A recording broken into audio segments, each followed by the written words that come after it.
Apakah orang yang tidur kemudian bangun cerita dia, saya tadi mimpi ketemu ibu saya. Kan ada yang gitu tuh ya.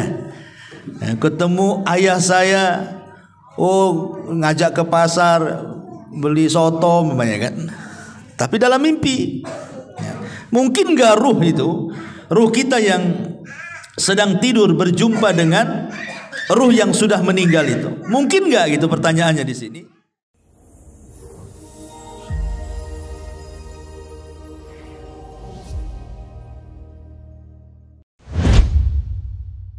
Bismillahirrahmanirrahim.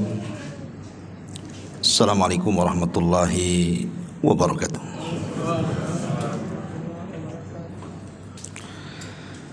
Alhamdulillah wassalatu wassalamu ala rasulillah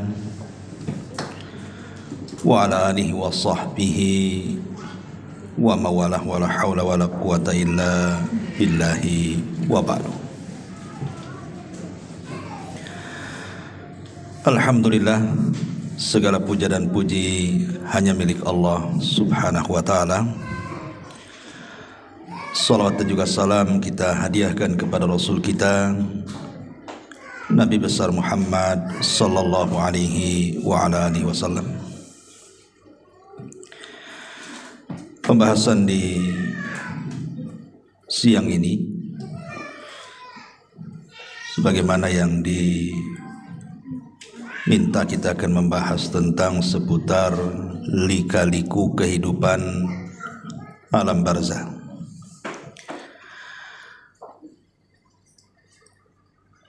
Sesuatu yang harus dipahami dan diyakini adalah kullu nafsin dha'iqatul maut. Setiap jiwa itu pasti mengalami dan disentuh dengan kematian, siapapun dia. Tidak orang baiknya, tidak orang jahatnya, tidak para nabi, tidak pula orang-orang sombong. Semua tersentuh dengan kematian. Hatta Namrud sekalipun yang mengatakan di hadapan Ibrahim, ana uhyi wa umit. Kata Namrud, saya bisa menghidupkan dan bisa mematikan. Pertanyaannya, di mana Namrud sekarang? Yang katanya dia bisa menghidupkan dan mematikan, mati juga dia. Artinya tidak ada yang selamat dari kematian. Sehingga Allah subhanahu wa ta'ala sampai mengatakan, aynama takunu yudrikumul mautu walau kuntum fi burujim musayyada. Dimanapun kalian berada, kematian itu pasti mengejar kalian, walaupun kalian di balik benteng yang sangat kokoh sekalipun. Artinya tidak ada manusia yang selamat dari kematian. Dan kematian itu satu, yang banyak itu sebabnya. Karena orang mati itu kan sebabnya macam-macam. Ada yang ketabrak mati, ada yang terkena runtuhan mati, ada yang tenggelam mati, ada yang dibunuh mati, ada yang tidak ngapa-ngapain, duduk di kursinya aja dia bisa mati. Jadi yang bermacam-macam itu sebabnya, matinya satu. Lah kematian itu sebenarnya hanya perpindahan alam saja, dari alam dunia menuju alam barzakh. Disitulah ada benteng yang disebut dengan barzakh. Benteng inilah yang menjadikan kehidupan setelah kematian itu menjadi gaib bagi kita. Makanya tidak bisa kita menembus alam barzakh. Umpamanya sengaja kita letakkan CCTV, taruh di kuburan, kemudian kita sambungkan di handphone kita atau mungkin di laptop kita. Kemudian kita baca hadis, katanya ada malaikat mungkar dan nakir. Sampai buta mata melihat CCTV itu, nggak akan nampak mungkar nakir itu. Karena tidak bisa disamakan perkara gaib dengan perkara nyata. Perkara gaib itu cukup diimani, bukan diteliti. Karena tidak bisa meneliti perkara gaib, bagaimana caranya? Pandangan kita saja terbatas, sampai di mana kita memandang, apalagi perkara gaib. Maka kenapa di antara ciri orang yang beriman di permulaan surah Al-Baqarah itu, alladzina yu'minuna bil ghaib, orang yang beriman betul dengan adanya yang gaib. Tapi yang ingin kita bahas di siang ini adalah apakah orang-orang yang sudah meninggal itu. Ada beberapa poin. Pertama, apakah orang-orang yang meninggal itu merindukan kita? Jadi kalau kita datang ziarah kubur, apakah mereka rindu dengan kita? Yang kedua, apakah mereka bisa mendengar apa yang kita ucapkan di atas kuburan itu? Yang ketiga, apakah kalau seandainya keluarga kita meninggal duluan, kemudian kita menyusul, kemudian ruh kita dengan ruh mereka akan saling menziarahi? Kemudian juga yang keempat, apakah kalau seandainya kita ini sedang tidur, ruh kita keluar dari jasad kita, bisa berjumpa dengan ruh-ruh yang ada di kuburan? Karena ada kan orang bercerita, saya ketemu ibu saya. Di mana? Dalam mimpi. Apakah mungkin ruh seseorang yang sedang tidur berjumpa dengan ruh yang sudah meninggal, kemudian berjumpa? Dan tentu yang tak kalah pentingnya adalah amalan-amalan yang bermanfaat bagi si mayat. Dan apakah juga orang-orang yang sudah meninggal bisa tersakiti dengan kita yang masih hidup? Dan macam-macam persoalan yang kita akan singkap nanti ke depan ini. Ma'asyiral muslimin wal muslimat rahimani wa rahimakumullah.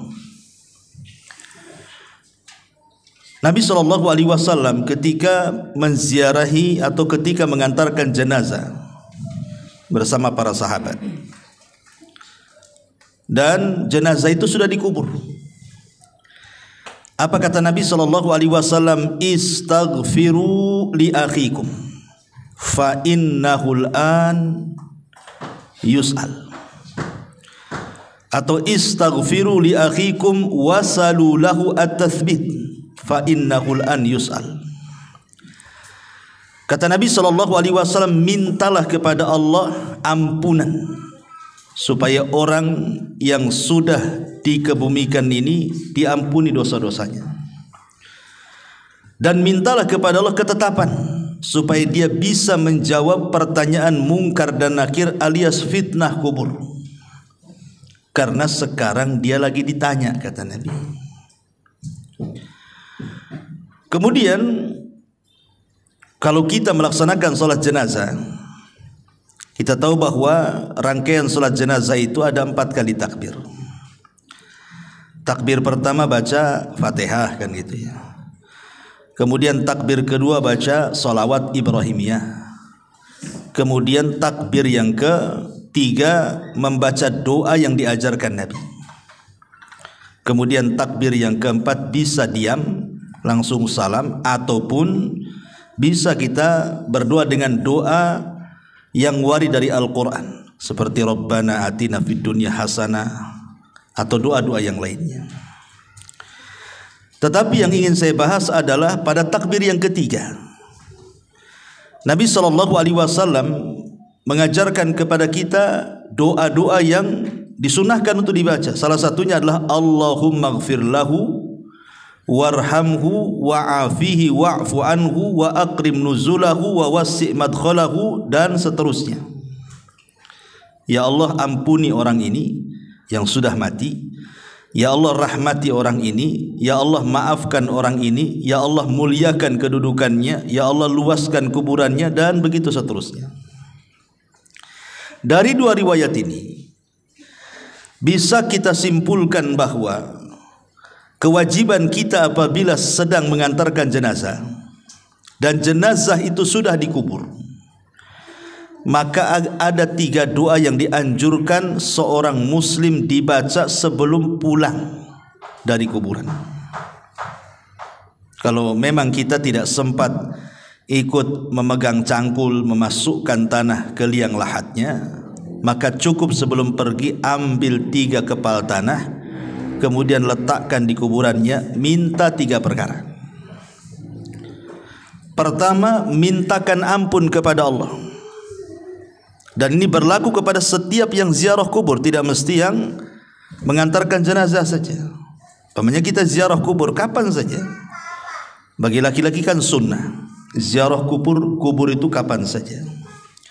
Tapi bagi perempuan tidak disunnahkan kecuali sekali-kali. Karena Rasulullah SAW melaknat wanita-wanita yang sering ziarah kubur. Tapi kalau sekali-kali boleh. Imam yang mengantarkan jenazah atau yang berziarah kubur, jangan lepaskan 3 doa ini. Pertama, minta ampun kepada Allah agar orang yang dikubur itu diampuni dosa-dosanya. Berdasarkan hadis istaghfiru li akhikum, mintakan doa ampunan untuk saudaramu. Yang kedua, minta kepada Allah Subhanahu wa taala agar orang yang dikubur itu ditetapkan jawabannya. Karena ada hadis yang panjang sekali dari hadis Bara bin Azib radhiyallahu anhu. Ketika Nabi SAW menunggu liang lahat selesai digali, Rasul bercerita di hadapan para sahabat tentang kematian seorang mukmin. Bagaimana ruhnya ketika dicabut dari jasadnya. Salah satu lafaz dari hadis itu, ketika ruh itu sudah diangkat ke langit dengan catatan amalannya, Allah katakan kembalikan ruh ke dalam jasadnya, tapi angkatlah catatannya ke tempat yang paling tinggi di Iliyin, di sorga. Maka ruh itu dihantar dengan lembut, dimasukkan lagi ke dalam jasad. Ingat bahwa jasad dalam kubur itu mengikut ruh. Tapi kalau di dunia terbalik, ruh yang ikut jasad. Karena jasad dulu diciptakan di dunia itu, baru ditiupkan ruh itu setelah jasad berusia 4 bulan kan, baru ditiupkan ruh. Berarti kalau kita hidup di dunia, yang asal itu jasad dulu, baru ruh yang ikut, karena jasadnya diciptakan. Tapi kalau sudah meninggal terbalik, jasad ini bisa jadi tanah, bisa hancur jadi tanah, dimakan cacing tanah. Tapi ruh tidak akan hancur. Berarti bukan ruh yang ikut jasad, tapi jasad yang ikut ruh. Makanya kemudian jasad itu akan ikut ruh, dan disitulah Munkar Nakir bertanya, man rabbuk, siapa Rabb, wa ma nabiyuk, siapa nabimu, wa ma dinuk, apa agamamu. Artinya 3 soalan ini akan ditanyakan. Jawabannya bukan apa yang kita hafal di dunia. Kalau anda sekarang saya tanya, siapa Tuhanmu? Pasti dengan lantang Allah, Ustaz. Siapa nabimu? Dengan lantang Muhammad, Ustaz. Apa agamamu? Ya Islam lah. Masa Katolik kan gitu? Pasti lantang kita. Tapi apakah kemudian setelah kita dikubur kita sanggup menjawab? Belum tentu. Karena jawaban-jawaban itu ditentukan dengan amalan dia. Apakah dia sudah mengamalkan perintah larangan Allah, mencintai Nabi, betul-betul mempelajari Islam kan itu. Makanya di sini dihajatkan bantuan dari kita yang masih hidup. Berdoa kepada Allah agar dia bisa ditetapkan jawabannya. Karena penetapan jawaban itulah yang Allah katakan, yutsabbitullahu alladhina amanu bil qauli tsabit. Allah akan tetapkan jawaban orang-orang yang beriman dengan jawaban yang mantap. Itulah yang menjadikan selamat orang itu dari azab kubur. Karena Utsman ibn Affan kalau diingatkan dengan kuburan menangis, tapi kalau diingatkan dengan neraka santai saja dia. Padahal neraka lebih dahsyat dibandingkan azab kubur kan. Ketika ditanya, wa mayubkika ya Utsman, apa yang membuat anda menangis wahai Utsman? Maka Utsman mengatakan, wailakum, celaka kalian. Kuburan ini bisa saja dia raudhatun min riyadil jannah au hufratun min hufarin nar. Ingat, kuburan ini bisa jadi taman menuju taman-taman sorga, atau boleh jadi menjadi lubang menuju ke lubang neraka. Artinya menentukan selamat di akhirat, keselamatan di kuburan. Kalau selamat di kuburan, insya Allah ke sananya mudah. Kalau tidak selamat di kuburan, maka dipastikan ke sananya lebih sulit lagi. Makanya sebab itulah kita dianjurkan minta kepada Allah agar orang yang dikubur itu dimantapkan jawabannya. Ini yang kedua. Kemudian yang ketiga, berdasarkan doa dalam salat jenazah tadi, minta kepada Allah agar Allah merahmati. Minta kepada Allah satu, agar dosanya diampuni. Minta kepada Allah yang kedua, agar dia dimantapkan jawabannya. Minta kepada Allah yang ketiga, agar Allah memberikan kasih sayangnya. Sehingga dengan kasih sayang Allah itulah Allah akan mengampuni dosanya dan Allah akan memantapkan jawabannya. 3 soalan ini. Kapanpun antum ziarah kubur, minta 3 soalan ini, 3 doa ini. Ya, datang ke kuburan, kemudian ucapkan salam, kemudian mendekat kuburan, dan jangan bakhil, jangan datang ke kuburan itu mendoakan orang yang dikubur itu saja. Pamannya kita menziarahi orang tua kita yang sudah meninggal, jangan difokuskan kepada orang tua kita saja, tapi doakan juga orang-orang Islam yang dikubur di sekitarnya. Makanya ada doa yang diajarkan Al-Quran, Rabbana ighfir lana wa li ikhwanina alladhina sabaquna bil iman. Ya Allah, ampuni akan dosa-dosa saudara-saudara kami yang sudah mendahului kami dengan keimanan. Apa manfaatnya? Kenapa kita tidak fokus saja mendoakan orang tua kita? Kan memang tujuan kita kan menziarah orang tua kita. Kenapa pula yang lainnya kita doakan? Sebab kalau kita mendoakan orang muslim yang dikubur, umpamanya orang muslim ini mungkin ada 1000 kuburan di kuburan kaum muslimin di situ, berarti kita akan mendapatkan pahala 1000 orang yang kita doakan. Itu kalau di kuburan itu ada 1000 kuburan tuh. Kalau 2000 kuburan, berapa banyak kita akan dapat? Kalau seandainya kemudian kita mendoakan bukan hanya kepada yang sudah meninggal, yang hidup pun kita doakan. Allahumma ighfir li hayyina wa mayyitina, atau Allahumma ighfir lil muslimina wal muslimat wal mu'minina wal mu'minat al ahya'i minhum wal amwat, umpamanya. Ya Allah, ampunilah dosa-dosa orang mukmin laki-laki, orang mukmin perempuan yang hidup dan yang mati. Yang hidup berapa? Siapa yang bisa ngitung yang hidup? Satu kota Batam aja kita tidak tahu berapa jumlahnya. Satu Kepri lagi, satu dunia lagi. Berarti kita dapat pahala itu sebanyak jumlah orang Islam yang kita doakan yang hidup. Loh, yang mati. Berapa jumlah yang mati? Itu manfaatnya kita mendoakan orang-orang yang beriman di sekitarnya itu, supaya kita dapat pahala juga. Itu masalahnya. Masuk bakhil orang tuanya kiri kanan, ngapain saya doakan katanya. Enggak begitu. Karena orang muslim itu kal jasadil wahid, seperti jasad yang satu, baik ketika hidup ataupun ketika mati, saling mendoakan. Lah di antara adab doa itu adalah mengarah kiblat, bukan ngadap kuburan, bukan ngadap maisan, bukan. Mana arah kiblat? Pemain kuburan sebelah sini, arah kiblatnya ke sana. Jangan ngadap kuburan, ngarahkan ke kiblat.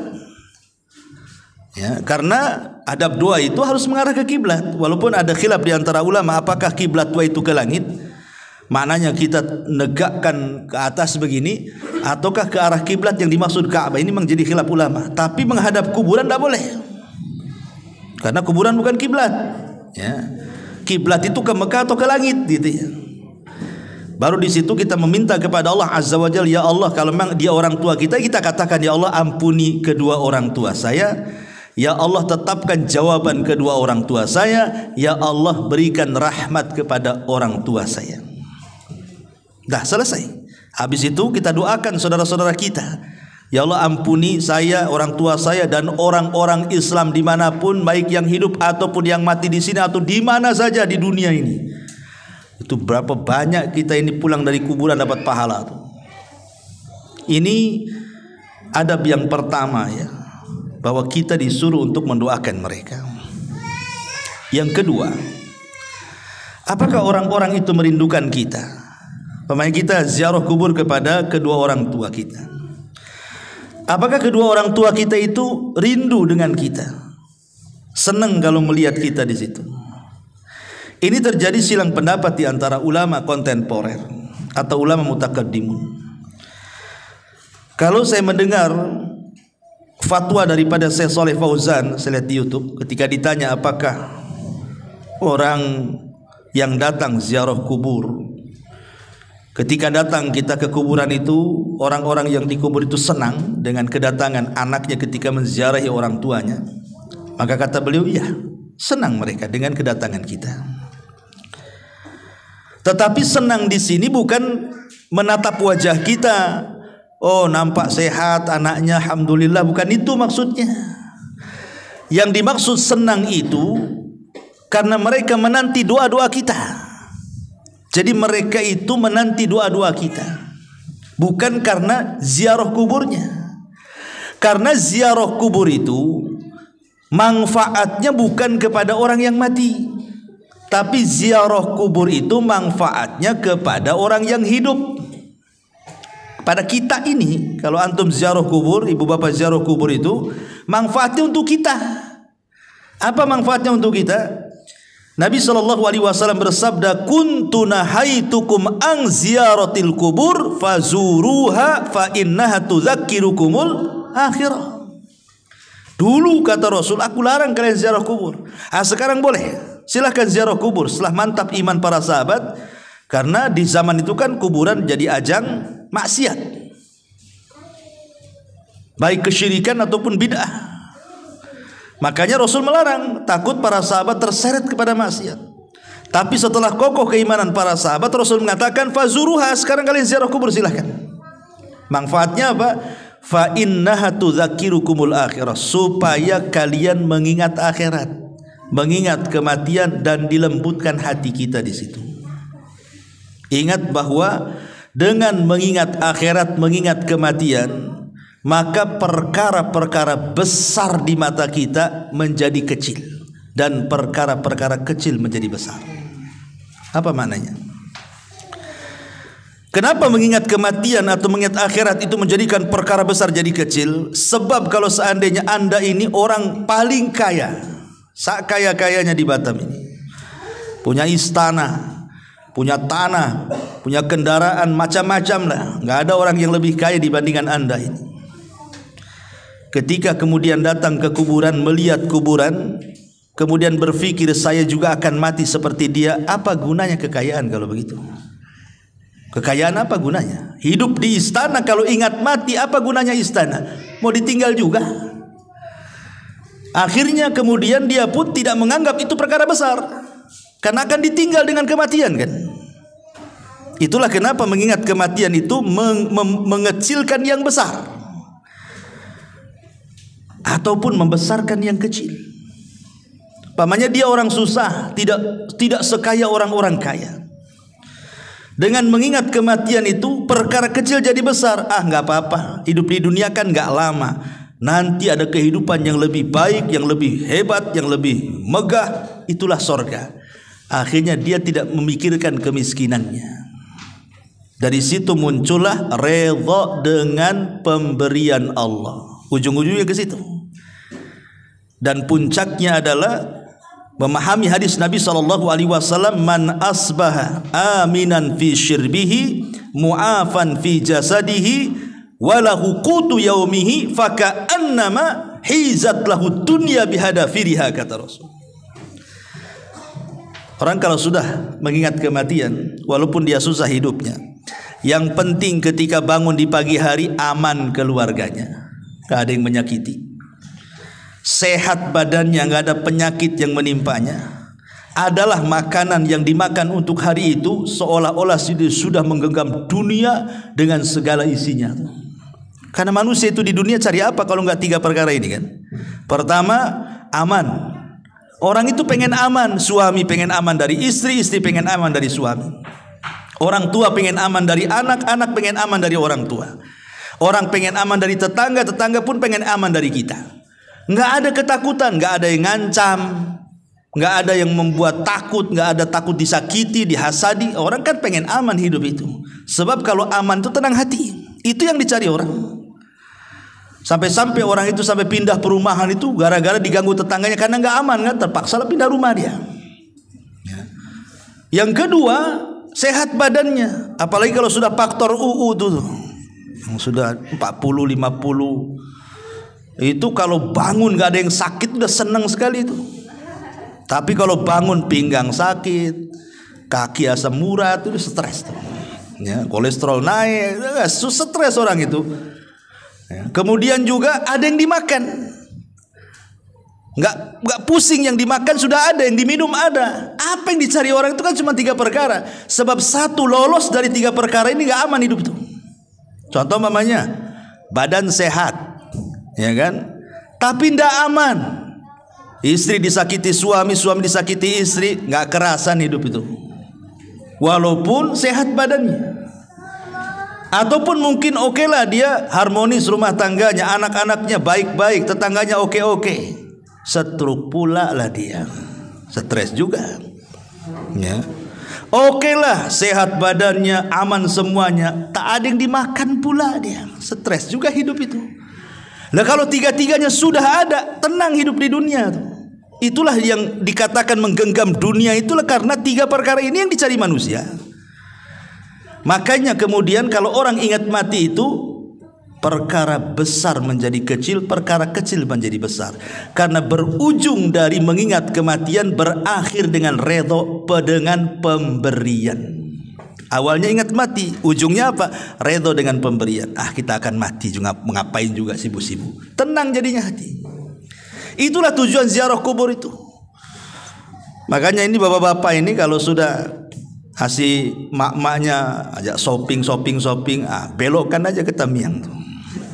Ya, ajak yuk kita ke Top Cepe Batu Aji, tapi ngarahnya ke kuburan Tamiang. Ini bu, Top Cepenya ada di sini. Gitu. Mau mati atau mau hidup kan itu.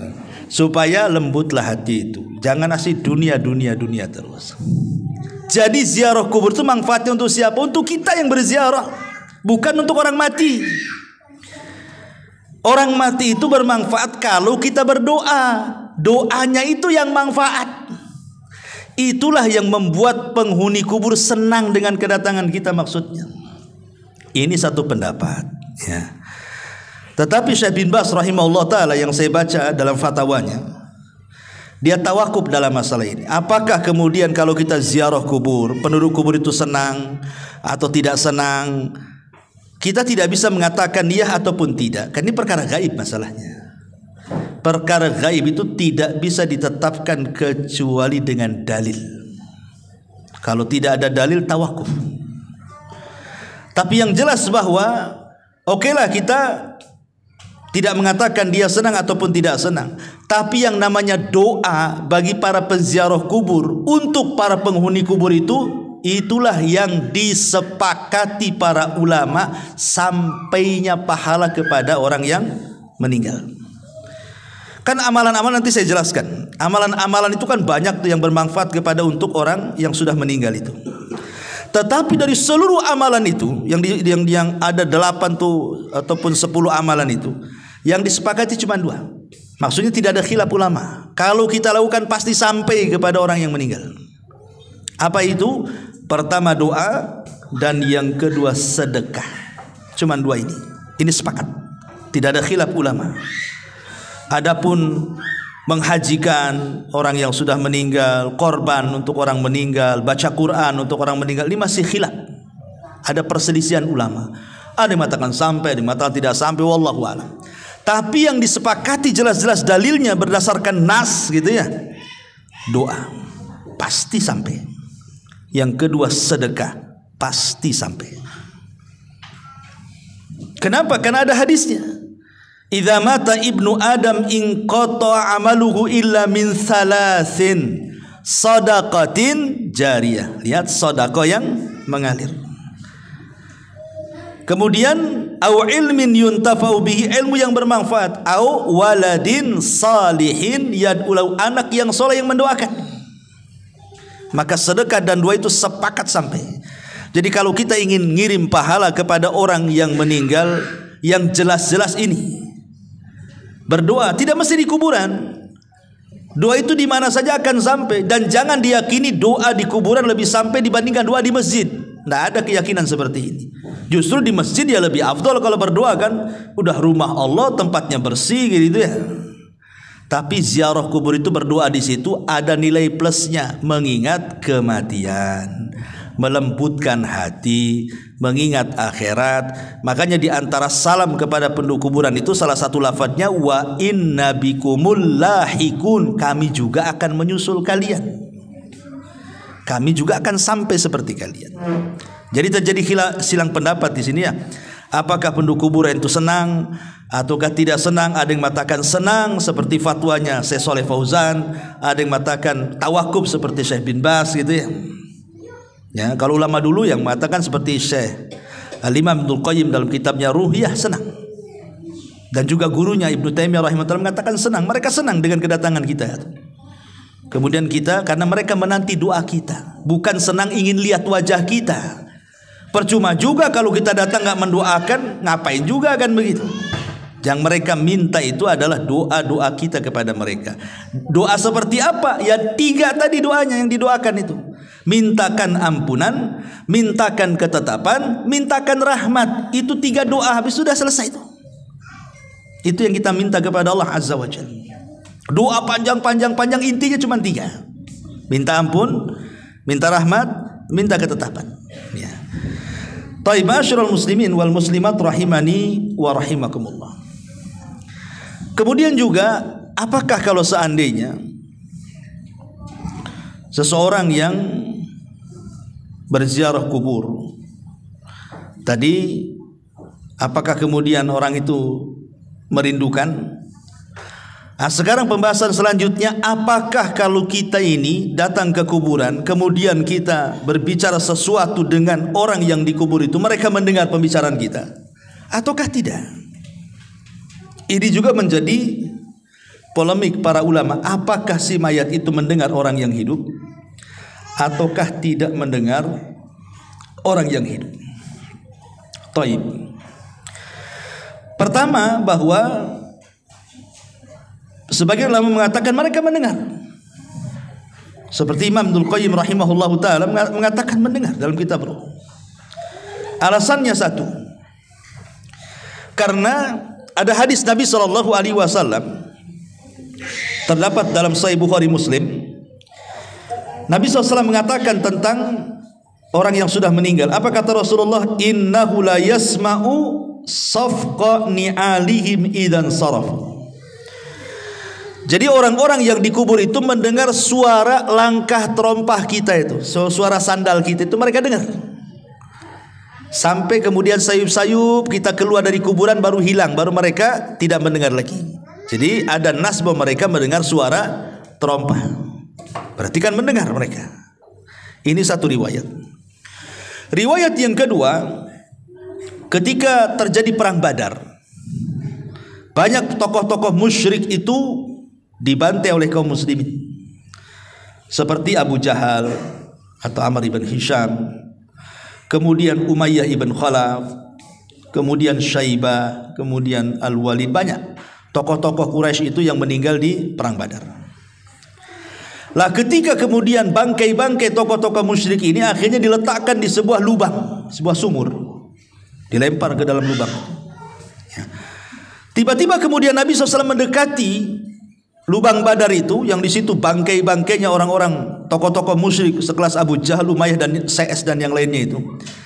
Tiba-tiba Nabi SAW ngomong pula di sumur itu.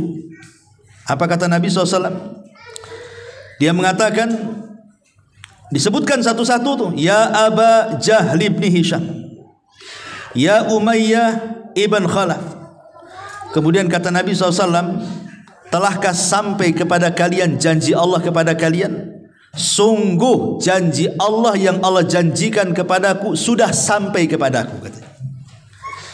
Umar bin Khattab heran, ngapain Nabi SAW ngomong di depan lubangnya bangkai-bangkai orang-orang musyrik jahiliyah itu, orang-orang musyrik, tokoh-tokoh musyrik itu.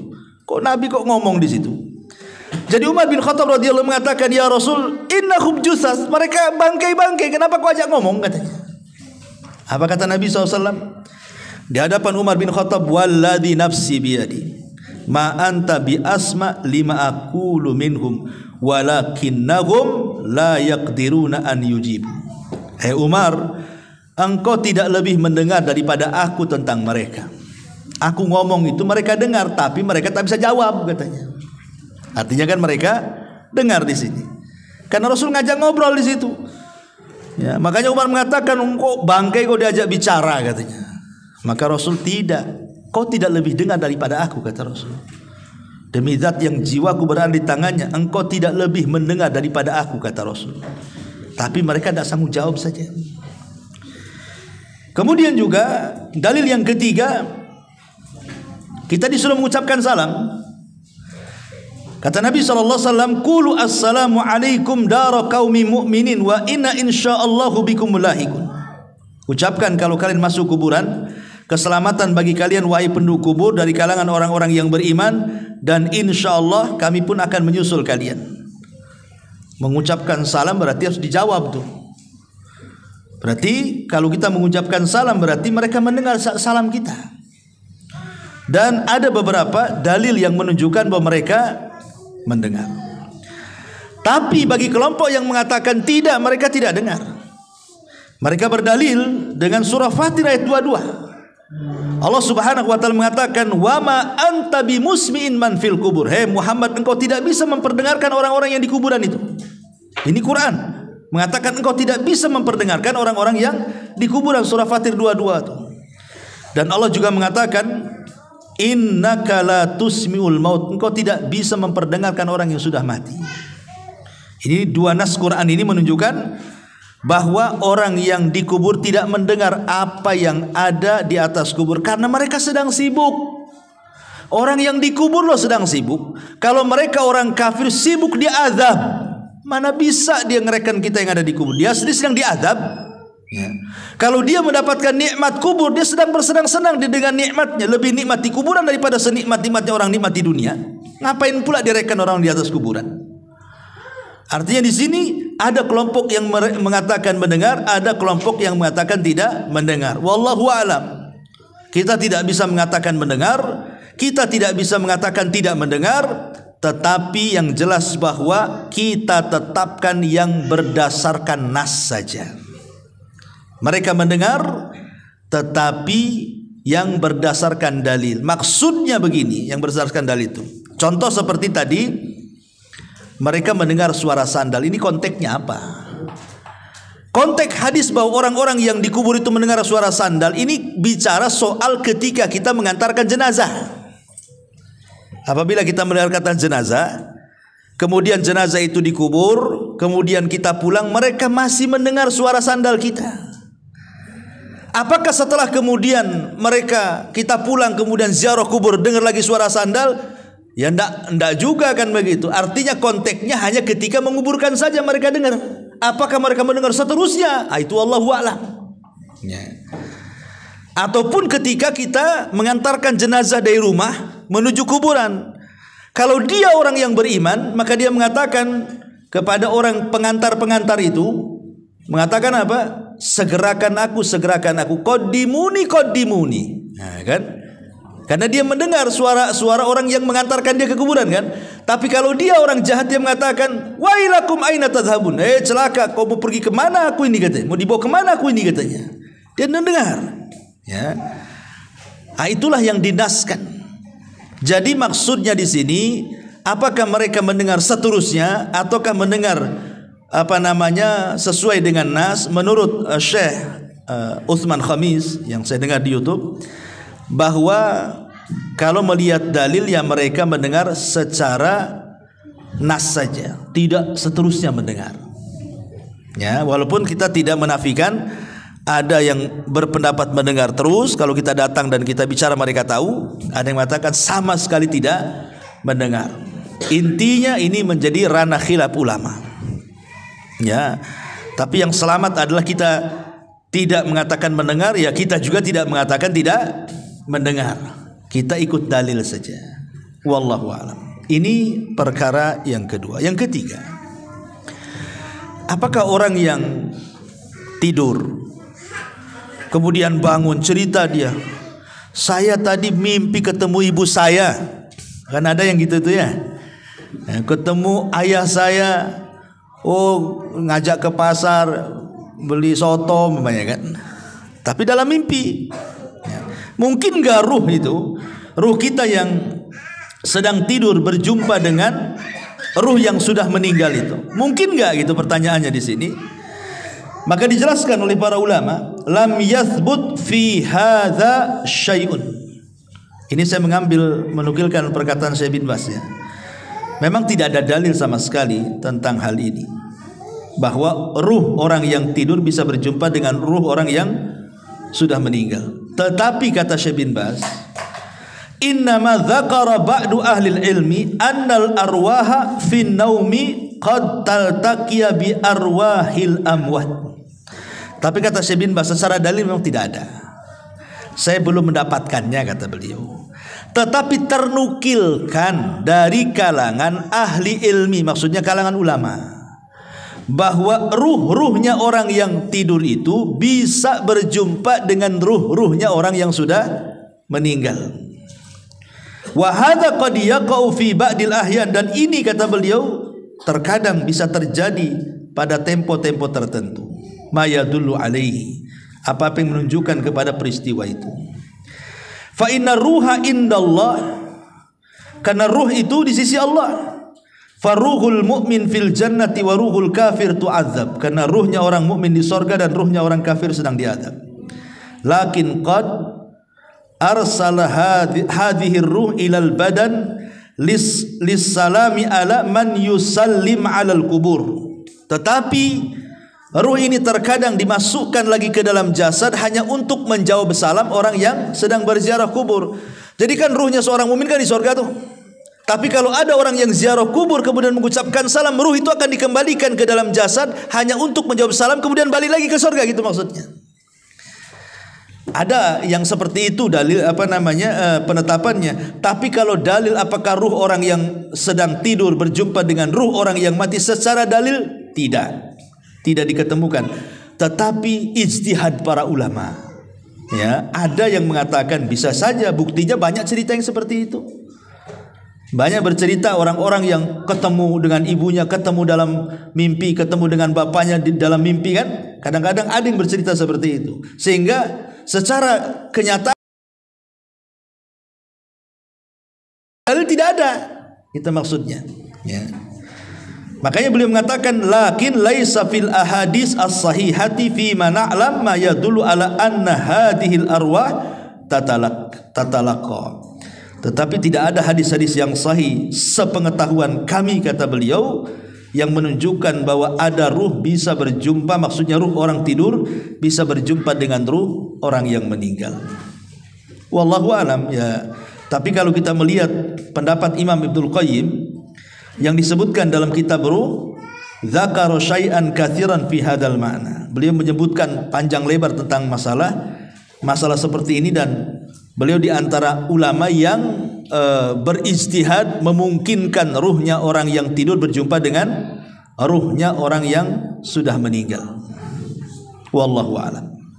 Ya, ini kalau sesama ruh, yang satu di dunia, satu di kubur. Sekarang yang sama-sama di kubur. Orang tua kita meninggal, kemudian kita meninggal. Apakah ruh kita akan berjumpa, saling berziarahi satu dengan yang lainnya? Ada sebuah hadis Nabi SAW bersabda, "Idza hudiral mu'minu atatkum fayaquluna ukhruji radiyatan mardiyah anki ila rauhillahi wa raihani wa rabbin ghairi ghadban fatakhruju ka'atiya birihil miski hatta innahu la yunawiluhu ba'duhum ba'da hatta ya'tuna bihi babas sama fayaqulun ma atyaba hadhihi rih allati ja'atkum minal ardi fayatuna bihi arwahal mu'minin falahum ashaddu farahan bihi min ahadikum bighaibihi yakdamu alaihi fayas'alunahu madza fa'ala fulan fayaquluna da'uhu fa innahu kana fi gham.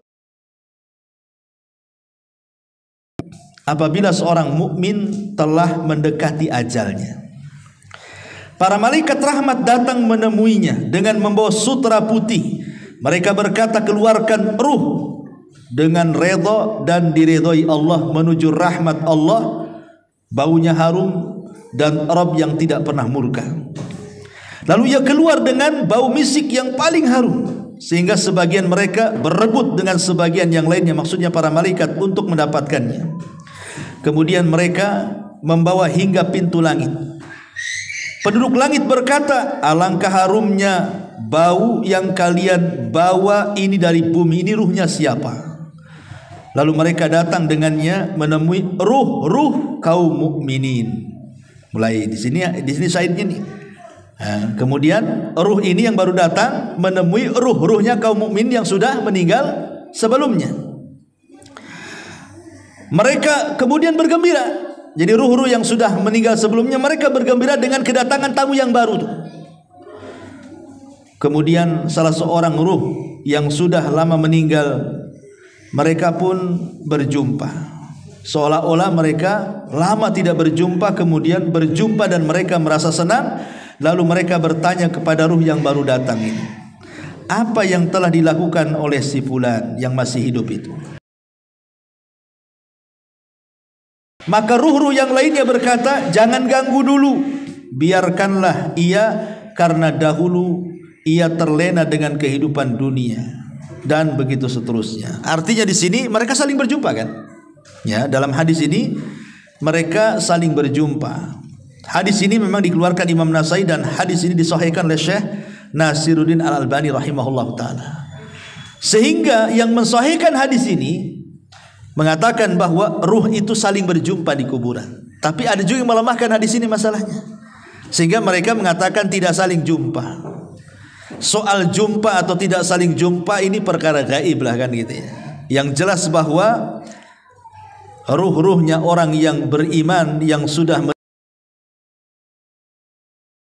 berbiasa, kalaupun mereka berjumpa itu bagian daripada nikmat kubur kan gitu. Tapi ini hanya berlaku kepada ruhnya orang yang beriman. Bagi yang berpendapat bahwa ruh itu akan berjumpa dengan ruh yang lain, maksudnya ruhnya orang yang beriman.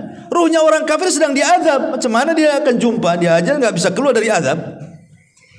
Mereka sedang diazab dengan azab kubur, mereka sedang di neraka, macam mana mau jumpa kan gitu ya dengan keluarganya. Maksudnya di sini yang kalaupun kita berpendapat bahwa mereka saling menziarahi, seperti pendapat Imam Ibnul Qayyim rahimahullahu taala dalam kitabnya Ruh, maksudnya adalah ruhnya orang yang beriman. Ruhnya orang yang beriman. Ya, seperti mamanya bayi yang meninggal. Kemudian orang tuanya menziarahi kuburannya. Ya.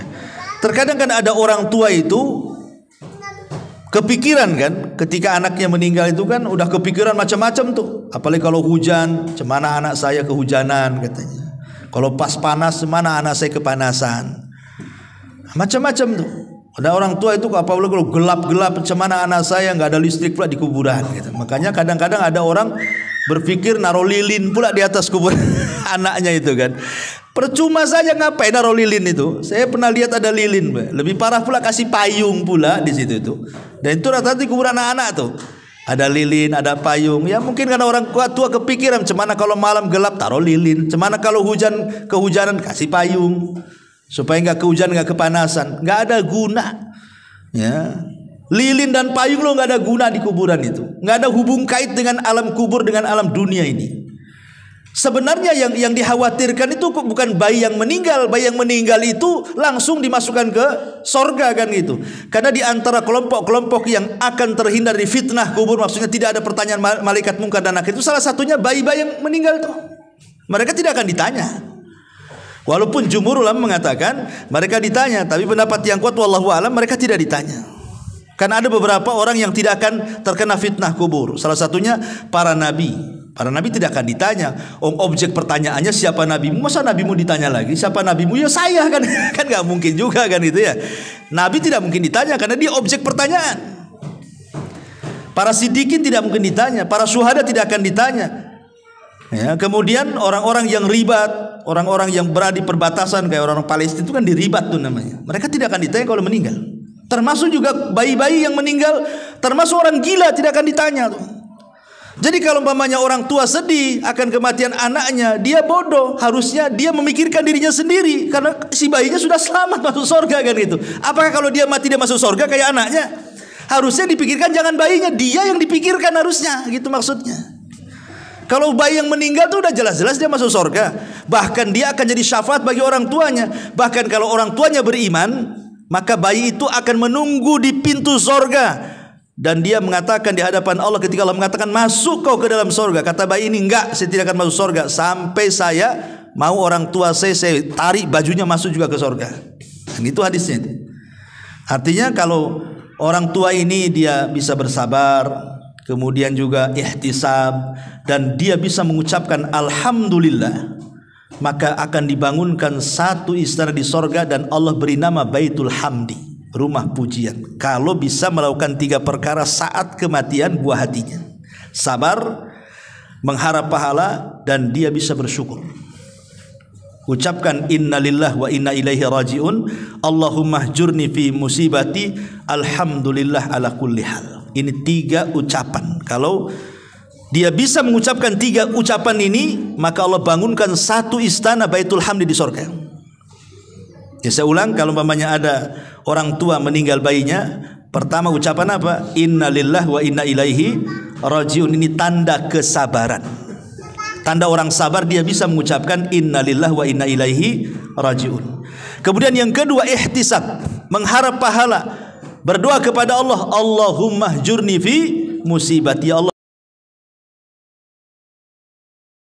Yang ketiga bersyukur, alhamdulillah ala kulli hal. Segala puji dan puja bagi Allah. Pertama, doa kaum muslimin bagi si mayat berdasarkan surah Al-Hasyr, alladzina sabaquna bil iman wa la taj'al fi qulubina ghillan lil ladzina amanu rabbana innaka raufur rahim. Dan orang-orang yang datang sesudah mereka, muhajirin dan ansar, mereka berdoa, ya Rabb kami, beri ampunlah kepada kami dan kepada saudara-saudara kami yang telah beriman lebih dahulu dari kami, dan janganlah engkau membiarkan kedengkian dalam hati kami terhadap orang-orang yang beriman. Ya Rabb kami, sesungguhnya engkau maha penyantun lagi maha penyayang. Ini yang pertama, doa, dan ini pasti sampai. Kemudian yang kedua, sedekah. Tadi sudah saya ini yang disepakati, bersedekah. Kemudian yang ketiga, melunasi hutang si mayat. Ini bermanfaat. Karena di zaman Rasul pernah dimintai menyolatkan orang yang punya hutang, Rasul tak mau. Si mayat itu sudah dimandikan, sudah dikafankan, dan tinggal disolatkan. Setelah tinggal disolatkan, seorang sahabat kemudian menyampaikan kepada Rasul, semua sudah siap, silahkan anda solatkan. Apa kata Rasul? Hal alaihi dainun, apakah dia punya hutang? Iya, 2 dirham. Dia punya hutang 2 dirham. Kata Rasul, solatkan oleh kalian, saya tidak akan menyolatkannya. Kemudian ada seorang sahabat namanya Abu Qatadah, min 2 dirham, aku yang bayar, solatkan dia. Kata Rasul, yakin kau bayar? Iya, saya bayar. Akhirnya Rasul menyolatkan. Besoknya ditanya lagi, Abu Qatadah, udah bayar nggak 2 dirham tuh? Rasul, baru kemarin dia mati. Tunggulah katanya. Hari ketiga ketemu lagi, Abu Qatadah, sudah aku bayar 2 dirham itu. Sudah wahai Rasul. Apa kata Rasul? Al-an barudat kubru. Sekarang kuburannya sudah dingin. Kemarin panas tuh kata. Ya. Jadi utang tuh bawa panas tuh di kuburan. Sekarang sudah dingin kuburannya kata Nabi. Ya. Ini yang ketiga, melunasi utang. Kemudian yang keempat, mengqadha puasa. Kalau si mayat ini punya nazar berpuasa, belum sampai, maka walinya mengqadha puasakan. Karena ada hadis mengatakan man mata wa alaihi siyam sama anhu waliyu. Siapa yang mati dalam kondisi dia sedang melaksanakan puasa wajib, maka yang mempuasakanlah walinya. Pamannya dia punya anak 4 atau 5, dibagi-bagi sajalah. Pamannya ayahnya bernazar berpuasa sebulan, baru meninggal, nazarnya belum dilakukan. Ya sudah, sebulan tuh bagi 4 saja, berarti seminggu kan, anak 4 tuh bagi 4, jadi ya, selesai itulah ya. Nah, kemudian juga yang kelima, di antara yang bekas-bekas amal soleh. Bekas-bekas amal soleh, maksudnya bekas-bekas amal soleh itu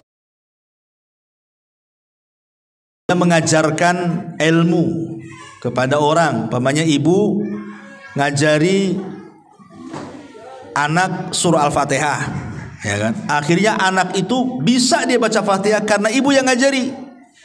Ketika ibu meninggal, anak ini baca Fatihah terus pada setiap sholatnya. Berarti ketika anak ini membaca surah Al-Fatihah, itulah sampai, itu bekas-bekas kebaikan dia tuh. Makanya kalau bisa ini orang tua ini saya anjurkan, ibadah-ibadah wajib dan yang sering dilakukan itu kalau bisa jangan orang lain ngajari. Yang namanya sholat, kalau bisa kita yang ngajari anak tuh. Ngaji, kalau bisa kita yang ngajari. Ya, jangan orang lain suruh ngajari, nanti pahalanya dikasih orang lain jadinya kan. Dia sholat terus karena orang itu yang ngajari, dia yang dapat pahala. Jadi yang wajib-wajib itu kalau bisa orang tua lah yang ngajari itu. Terutama ngaji lah, minimal surat Al-Fatihah gitu yang memang itu dibaca setiap sholat kan, supaya ngalir terus tuh. Ya, coba bayangkan pahala guru itu, guru TK umpamanya kan, itu dia dapat santri 20 semua yang ngajari Fatihah, guru TK banyak dia pahalanya, udah mati tuh. Kalau seandainya kemudian anak didiknya besar jadi guru, punya murid jadi guru, itu namanya multi level pahala tuh. Sampai itu namanya baqiyatus salihah, namanya bekas-bekas amal soleh itu akan sampai kepada si mayat. Artinya di dalam hadis itu au ilmun yuntafa'u bihi, atau ilmu yang bermanfaat itu namanya ya, itu baqiyas salihah itu. Kemudian juga yang bermanfaat adalah menghajikan. Karena ada riwayat seorang anak ingin menghajikan orang tuanya, kata Rasul, hajikan saja. Ya, artinya sampai orang yang menghajikan kepada orang yang meninggal. Adapun tentang qiraatul Quran, bacaan Quran ini menjadi khilaf panjang ulama nih. Apa kalau kita baca Fatihah, baca Al-Baqarah, baca apa kepada orang tua itu sampai atau tidak? Ada yang mengatakan sampai, ada yang mengatakan tidak sampai. Tapi kalau yang dimaksud yang saya dengar dari beberapa ulama itu bukan menghadiahkan bacaan, bukan, tetapi menghadiahkan pahala setelah kita membaca. Kita baca dulu Qurannya. Setelah kemudian selesai baca Quran, kita mengatakan, ya Allah, kalau tadi bacaan Quran itu Engkau kasih aku pahala, aku kirimlah pahala ini kepada orang yang kucintai, orang tua saya. Itu namanya tawasul dengan amal soleh, tawasul dengan bacaan Quran. Ya, bukan dengan bacaannya, karena belum tentu dapat pahala kan masalahnya. Apalagi orang-orang yang manggil orang pamannya nih, baca Quran di rumah untuk orang mati. Pertanyaannya, apakah orang yang Anda panggil membaca Quran itu dia dapat pahala atau tidak? Bisa saja nggak dapat pahala, karena tujuan orang yang dipanggil itu jangan-jangan hanya ingin dapat duit saja kan. Saya disuruh ke sana untuk baca Quran, pikiran dia saya digaji di situ. Orang baca Quran digaji nggak dapat pahala, kalau nggak dapat pahala apa yang mau disampaikan? Makanya kemudian kalaupun harus mengirim bacaan Quran itu maksudnya bertawasul dengan bacaan Quran, dengan amalan baik tadi. Setelah baca Quran, ya Allah, kalau seandainya ini ada pahalanya, aku kirimkanlah kan itu. Seperti ada seorang ulama namanya Rabi ibn Khaisam. Rabi ibn Khaisam itu kalau dari rumah ke masjid itu pandangannya selalu melihat ke bawah. Kalau ada paku, ada beling, ada jarum, ada lidi, ada pokoknya kalau ganggu-ganggu orang lah itu, maka dia ambil pakunya, dia ambil belingnya, kemudian disisihkan ke pinggir jalan. Kemudian dia mengatakan, ya Allah, kalau dengan membuang hal-hal yang membahayakan orang berjalan ini ada pahalanya, maka aku kirim kepada orang tuaku. Itu namanya tawasul dengan amal soleh itu. Nah, jadi nggak apa-apa. Pulang dari sini tengok jalan terus, nampak ada paku turun. Nah, ini kalau bisa mengganggu Orang ini bahaya ini kena paku nih. Ya Allah, kalau ada pahalanya saya kirim kepada orang tua. Jalan lagi nampak ada polisi tidur. Wah, ini bahaya ini. Langsung ambil cangkul. Kan itu. Besoknya lebih tinggi lagi polisi tidur. Intinya bahwa boleh seseorang begitu, tapi kalau yang mengirimkan bacaan, nah itulah yang jadi khilaf ulama, apakah sampai atau tidak ya. Wallahu alam, ini pembahasan panjang masalah ini. Bagaimana kalau seandainya orang tua kita meninggal dunia, kita ingin berbuat baik. Berbuat baik kepada orang tua yang sudah meninggal. Kadang-kadang anak ini baru menyesal ketika orang tua sudah meninggal. Kalau orang tua masih hidup tuh kadang-kadang nggak kepikir berbuat baik. Ya, tapi kalau sudah meninggal barulah kebayang kebaikan orang tua, baru terpikir ingin berbuat baik. Kan salah, harusnya ketika dia hidup kita berbuat baik. Sudah meninggal baru nyesel dia. Tetapi karena orang tua itu adalah sosok yang mulia bagi anak itu, tetap Allah Subhanahu wa taala masih memberikan kesempatan. Yang tidak sempat berbuat baik ketika masa hidupnya, ada caranya berbuat baik setelah kematiannya. Seperti apa? Satu, istighfar, lakukan. Minta kepada Allah agar orang tua kita diampuni.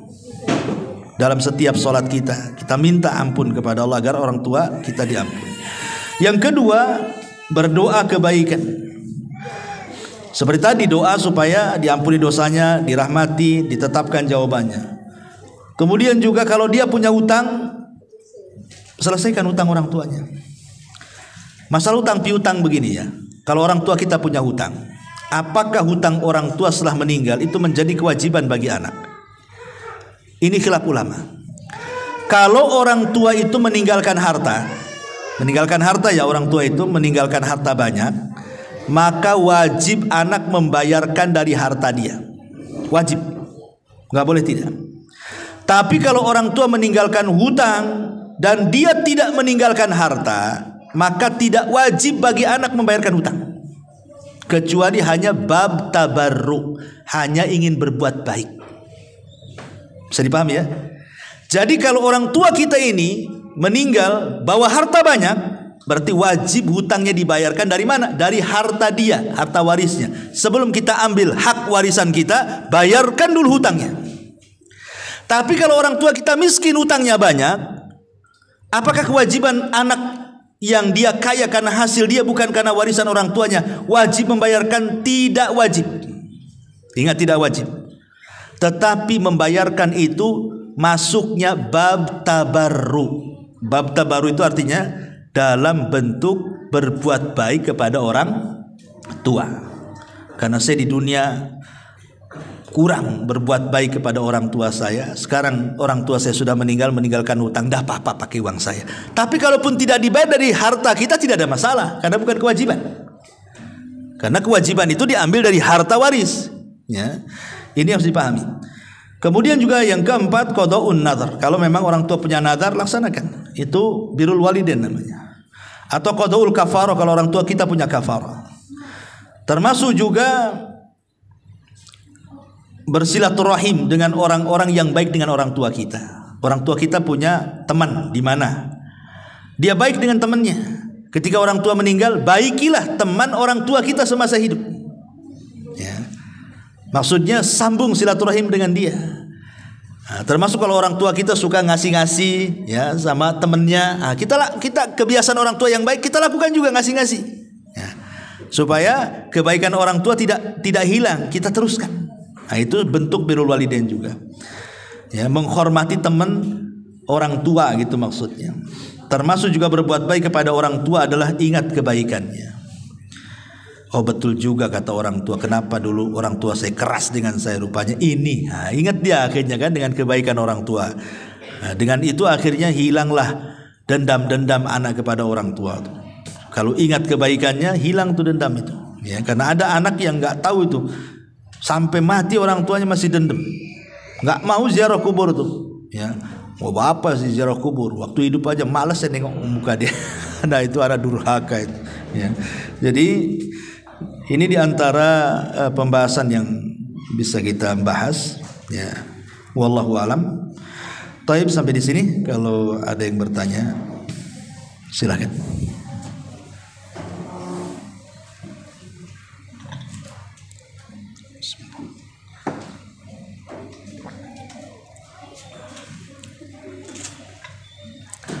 Tak ada? Alhamdulillah. Subhanallah bihamdika, asyhadu an la ilaha illa anta, astaghfiruka wa atubu ilaik. Allahu ta'ala alam. Assalamualaikum warahmatullahi wabarakatuh.